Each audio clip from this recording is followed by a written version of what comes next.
fire protection. Basically what we're doing is the final step, which is important.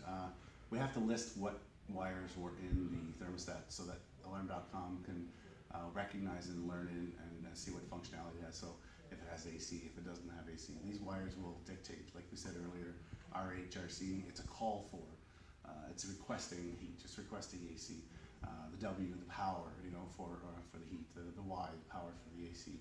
And then of course the G with the fan. So it needs to know what it has. Maybe it might have a, what do you call those, humidifier. It might have a wire for that. It's Z. It might have something else. So we'll go to the customer's website. So the customer just logged in. We'll pretend that this is the customer. And we're going to basically scroll down. And on the service package, it's going to say, we've detected a thermostat because we learned it in with the keypad, right? So what we're going to do is we're just going to configure. Sorry, I got a bad angle here. I'm going to try to see. And well, you can name it. So we'll just call it thermostat for now. For this, go next. Turn off the thermostat and remove the thermostat from the back plate. We'll do that. So just basically follow the instructions. I don't need to, but I will just for the sake of it, because it's gonna. It's just assuming that we need to see the wires and whatnot. Go next. Well, okay, what is it? So basically, it's gas. So we're gonna click on gas. We're gonna click OK. Now it's asking for what wires we put where, and this identifies it. So we're gonna go RH. We're gonna go W. We're gonna go Y. And we're going to go G. So that will tell us it's got, that'll tell us basically it has the heat, the jumper's in there, so it's going to do the request for both.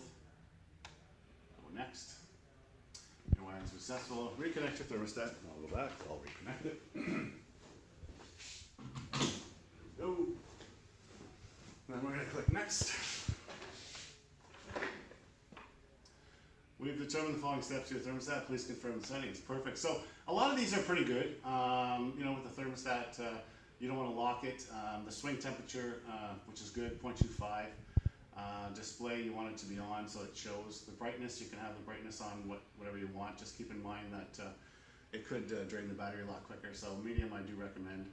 Overshooting, if you don't want the furnace coming on and off in the winter, you can overshoot by a degree or two if you wanted. Heat set point, these are pretty good. Like what normally is set up is really good for the customer. It's a good default. They can always change that and just kind of explain that to them. Right now it's sending the configurations to the thermostat to make sure, and it's going to learn in. So say I put in RH and W and G wire, and what it's going to happen is it's going to say, oh, okay, there's only heat. There's no AC because there's no Y, right, or no RC.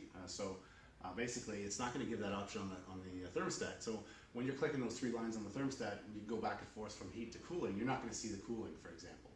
Congratulations, you're all set, and you are finished. So a quick instruction with the customer, basically on how to use the function of the thermostat. Pretty basic. Thermostats are pretty much all the same, up and down for the temperature. If we go over to the keypad here, it should show us on the keypad that now we have the thermostat. So there's the door lock. There's the thermostat right there. So perfect. So you can actually control the settings from here.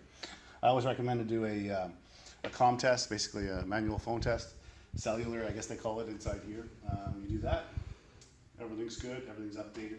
And again, you should do a cell test. Anything you change, it just makes the change faster. Faster for the app on the phone, faster for everything. So anything that's done on the installation part pretty much finishes it. But again, that's the thermostat. Not hard, right? Thank you very much. Have a great day, and we'll see you on